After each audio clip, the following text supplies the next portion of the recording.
Assalamualaikum warahmatullahi wabarakatuh. Pada pertemuan ke-9 dari mata kuliah pengantar demografi, kita akan mempelajari mengenai morbiditas, kematian, dan faktor sosial ekonomi. Pada pertemuan kali ini, kita akan mempelajari mengenai umur harapan hidup, kemudian apa itu morbiditas, dan yang ketiga, kematian dan faktor sosial ekonomi, serta analisis determinan kematian anak hasil sensus penduduk 2010. 1. Umur harapan hidup. Umur harapan hidup sering juga kita sebut sebagai atau kita dengar sebagai usia harapan hidup yang juga disingkat sebagai UHH, atau kadang kita mendengar istilah lain angka harapan hidup AHH, atau harapan hidup saat lahir atau disingkat HHSL, atau yang paling mudah atau sering kita dengar dalam notasi disebut E0. Secara konsep, keberhasilan program kesehatan dan program pembangunan sosial ekonomi pada umumnya dapat dilihat dari peningkatan usia harapan hidup penduduk dari suatu negara. Meningkatnya perawatan kesehatan melalui puskesmas, meningkatnya daya beli masyarakat akan meningkatkan akses terhadap pelayanan kesehatan, mampu memenuhi kebutuhan gizi dan kalori, mampu mempunyai pendidikan yang lebih baik, sehingga memperoleh pekerjaan dengan penghasilan yang memadai, yang pada gilirannya akan meningkatkan derajat kesehatan masyarakat dan memperpanjang usia harapan hidupnya. Secara definisi, umur harapan hidup atau UHH dapat dikatakan sebagai kondisi di mana ada suatu umur X adalah rata-rata tahun hidup yang masih akan dijalani oleh seseorang yang telah berhasil mencapai umur X pada suatu tahun tertentu dalam situasi mortalitas yang berlaku di lingkungan masyarakatnya, atau kita sebut dalam notasi itu sebagai IX.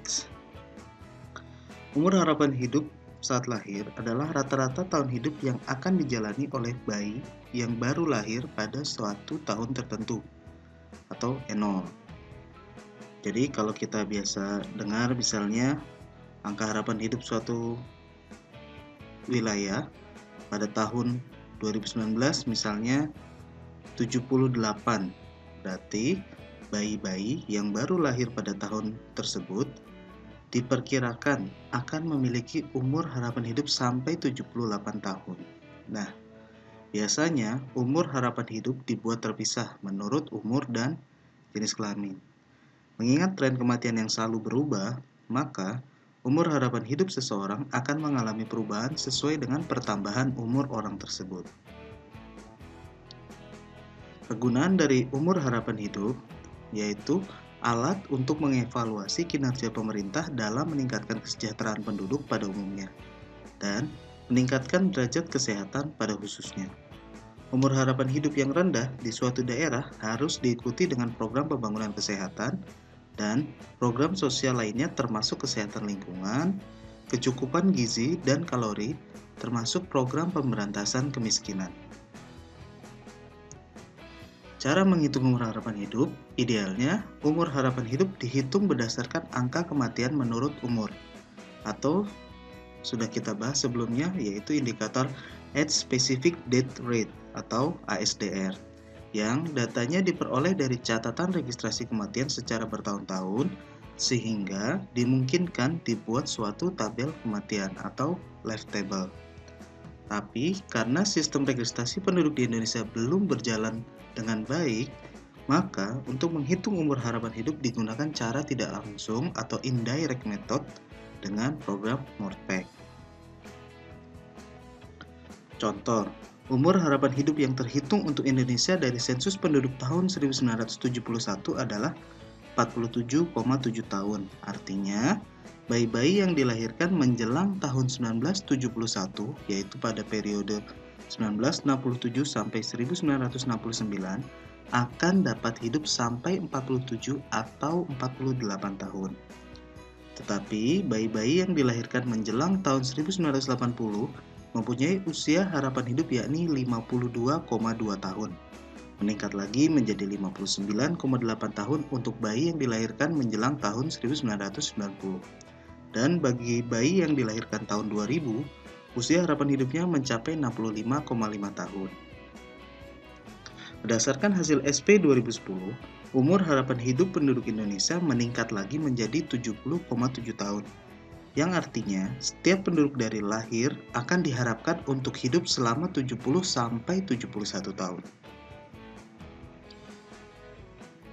Peningkatan umur harapan hidup ini menunjukkan adanya peningkatan kehidupan dan kesejahteraan bangsa Indonesia selama 40 tahun terakhir dari tahun 1970-an sampai tahun 2010.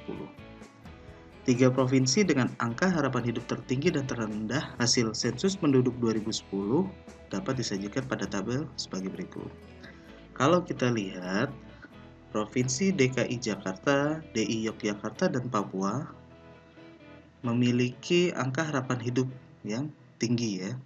Kalau kita lihat yang paling rendah itu berada pada Provinsi Gorontalo, di mana berdasarkan hasil sensus penduduk 2010, umur harapan hidup laki-lakinya hanya 61,2 dan secara total itu hanya 63,2.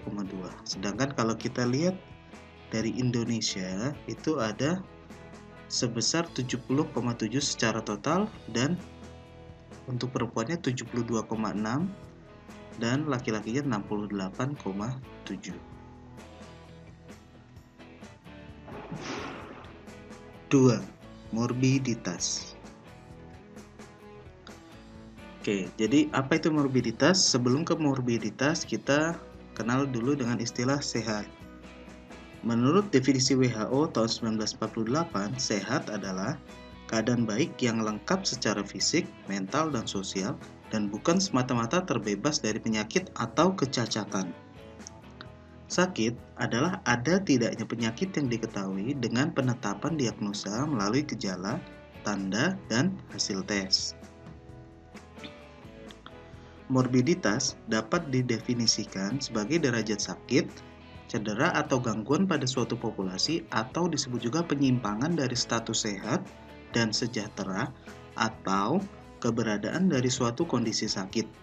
Biasanya dinyatakan dalam angka prevalensi atau insidensi yang umum. Populasi at risk adalah sekumpulan individu yang belum atau tidak menderita penyakit tetapi mempunyai risiko untuk menderita penyakit. Morbiditas dapat menimpa manusia lebih dari satu kali dan selanjutnya rangkaian morbiditas ini atau sering disebut morbiditas kumulatif pada akhirnya menghasilkan peristiwa yang disebut kematian. Jadi kalau ingat morbiditas, ingat istilah orang-orang sekarang sering disebut komorbid. Nah, itu berhubungan dengan morbiditas.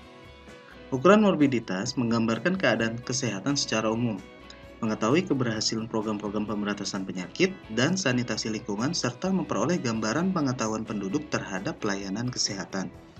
Secara umum, ukuran yang banyak digunakan dalam menentukan suatu morbiditas adalah menggunakan rate atau angka, rasio, dan proporsi. Sumber data terkait morbiditas ini bisa didapatkan dari sumber data dan laporan penyakit menular, catatan klinis dan catatan medis rumah sakit, data dan catatan dari organisasi managed care, perunutan pencatatan dan registrasi, kemudian dari data registrasi sendiri, perunutan pencatatan dan komputerisasi, serta survei status kesehatan dan penyakit.